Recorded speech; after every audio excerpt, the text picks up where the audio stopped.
자, 세 번째 문제입니다. 얘 같은 경우에는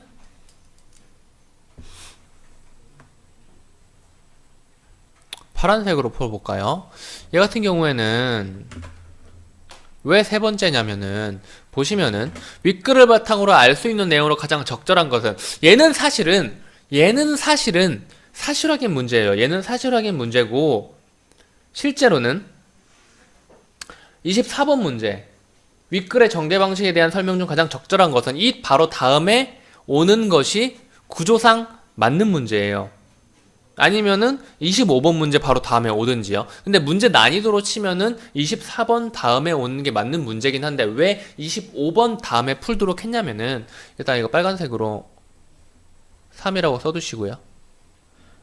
왜 했냐면은 25번 같은 경우는 이론으로만 보면 됐지만은 선지를 3번 1초 동안 쓱 훑어보니까 이론, 모의 실험, 이론, 모의 실험 이렇게 해서 이론과 모의 이론에 대해서 물어보는 문제이기 때문에 얘는 모의 이론까지 더 추가적으로 읽어주면 되는구나. 근데 25번 문제는 이론 보고 풀어주는 문제였으니까 25번을 풀면서 이 부분을 읽었을 거 아니에요. 그러니까 우리는 29번을 풀기 위해서 이 부분만 더 읽어주면 풀 수 있게 되는 거예요.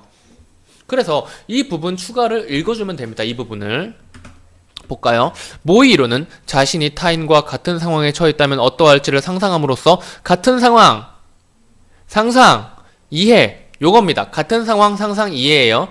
모의 이론에 따르면 사람은 타인의 상황에 자신을 투사시킨대요. 그 상황에서 자신의 마음 상태를 상상하는 모의 실험. 그로 인해 얻은 생각을 다시 타인에게 투사함으로써 타인의 마음을 이해할 수 있다. 그러니까 무슨 말이냐면은 타인이 있어요. 나가 있어요. 어떤 상황이 벌어졌거든? 그런데 이걸 이제 어떻게 하냐면은 내가 모의 실험에 대상이 되는 거예요. 이 상황은 내가 만약에 이런 상황에 처해 있었다면 어땠을까? 좋았을 것 같아. 기분 더러웠을 것 같은데? 라는 생각을 해가지고 얘는 지금 기분이 더럽겠구나 라고 생각을 하게 되는 거죠. 이게 모의 실험이라는 거예요. 이것까지가 투사인 거죠. 이게 투사고요. 그리고 이것도 투사죠. 1차 투사고 2차 투사인 거예요. 이게 1차 투사 그리고 이게 2차 투사인 거죠. 자, 그래서 동일한 상황에서는 모의 실험을 한 자신의 마음과 타인의 마음이 서로 유사하다는 것과 타인의 마음보다 자신의 마음에 접근하기가 더 쉽다. 왜냐면은 타인의 마음에 접근하는 것은 그 사람에 대해 그냥 너 마음이 어떻니라고 물어봐야 되는데 그런 것보다는 내가 이런 상황이었으면 어땠을까라는 생각을 하면서 내 마음에 접근한 후에 얘도 나랑 비슷한 생각을 가지고 있겠구나, 비슷한 느낌을 받았겠구나 라는 생각을 하는 거죠.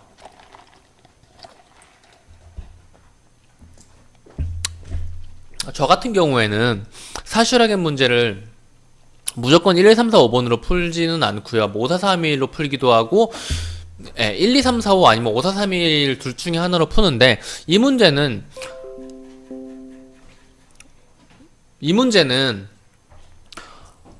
방금 전에 그러니까 내가 그 얘기를 했어요. 봐봐요. 아까 문제 푸는 순서에 대해서 이야기를 했죠. 그리고 실제 정석적인 구조였다면은 24번 문제의 바로 다음에 이 문제가 나왔어야 했다고 이야기를 했죠. 이건 그냥 잔재주예요. 잡기술입니다. 24번에 바로 다음에 이 문제가 나와야 한다고 했는데 24번의 답이 1번이었어요. 그쵸? 24번의 답이 1번이었어. 그래서 나는 그냥 왠지 느낌에 따라서 5번부터 봤는데 그냥 5번이 답이었던 거야. 5번부터 한번 봐볼까요? 5번. 모의 실험을 통해 타인에게 공감할 수 있다고 보는 견해는 타인의 마음보다 자신의 마음에 더 접근하기 쉽다는 데에서 출발한다. 전제로 한다는 것이 이걸로부터 출발한다는 거죠. 그래서 바로 5번이 답이 되는 겁니다. 나머지 4, 3, 2, 1 맞는지 틀린지 구분을 해볼까요? 이론으로는 모의 실험이 타인의 마음을 정확하게 재현할 수 있는 것이 아니라 내 마음에 접근하기 더 쉽다는 데서 출발한다. 이 두 가지가 1번하고 5번이 서로 배치되는 내용이죠. 모의 이론은 동일한 상황에서는 자신의 마음이 타인의 마음과 같다는 것을 전제로 해야 그렇게 투사를 할 수 있겠죠?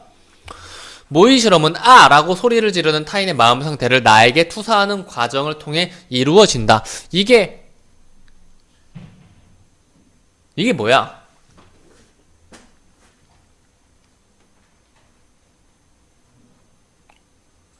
이건 모의 실험이 아니라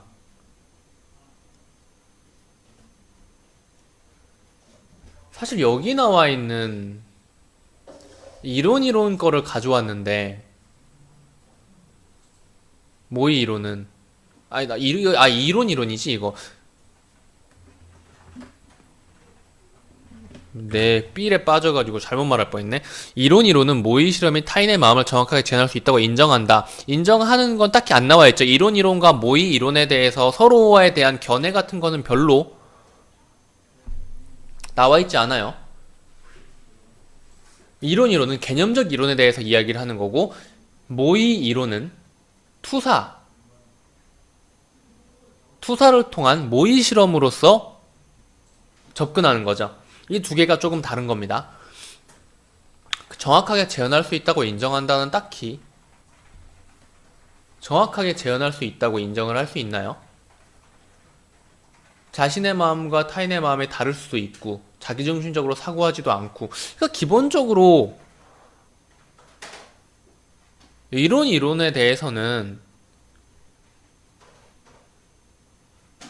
얘는 개념적으로 생각을 하는 거죠. 얘 상황이 내 상황과 동일한 상황이라는 것을 투사하는 과정이 아니라 얘 상황에 대해서 생각을 하면서 이거에서는 인과적으로 논리적으로 이런 결론들이 나오고 이런 생각을 하게 되겠구나라고 생각을 하는 거고, 모의 이론은 얘가 이런 상황에 있어. 만약에 나한테 투사를 하면 어떨까? 그러면은 방금 전에 그 셀리 예시를 봤을 때 셀리는 이렇게 투사를 했어요. 셀리는 얘도 똑같죠. 모의 이론은 머리로 생각하는 거고, 만약 내가 모의 이론이야. 이론 왜 이렇게 헷갈려? 이거 이론은 셀리에 대해서 생각을 하면서 셀리가 이런 상황에 있어. 하지만 나는 이걸 봤으니까 생각이 다르지만 셀리는 나와는 생각이 다를 수가 있어. 왜냐면 셀리는 못 봤기 때문이야. 그렇기 때문에 셀리는 바구니에서 구슬을 찾을 거라고 하겠죠. 이 모의 이론에서는 내가 만약 셀리라면은 나는 바구니에서 박스 상자로 구슬이 옮겨진 것을 모르는 상태니까 바구니에서 구슬을 찾겠구나라고 생각을 하게 되는 거죠. 모의 실험은. 둘이 비슷한 느낌이긴 한데 살짝 달라요. 그쵸? 그래서 2번 볼까요? 모의 이론은 동일한 상황에서는 자신의 마음이 타인의 마음과 다르다는 것을 전제로 한다. 다르다는 것을 전제로 하는 게 아니죠. 모의 이론이 전제로 하는 것은 타인의 마음보다 자신의 마음에 접근하기가 더 쉽다는 것을 전제로 하는 거고요. 자신의 마음이 타인의 마음과 같을 수도 있고 다를 수도 있는 거예요. 그쵸? 3번. 모의 실험은 아라고 소리를 지르는 타인의 마음 상태를 나에게 투사하는 과정을 통해서 이루어진다.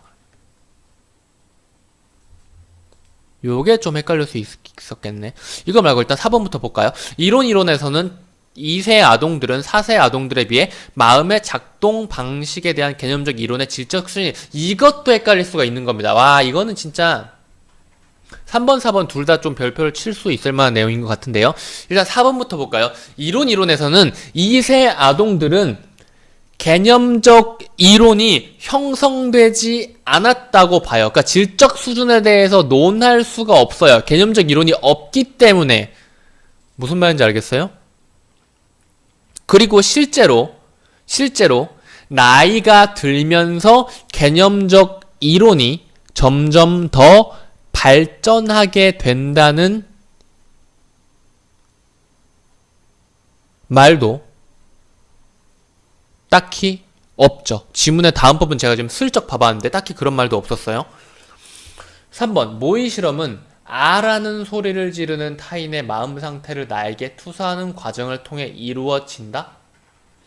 이것은 방금 말했듯이 소리를 지른다는 것은 이론에서 이야기가 나온 거고요.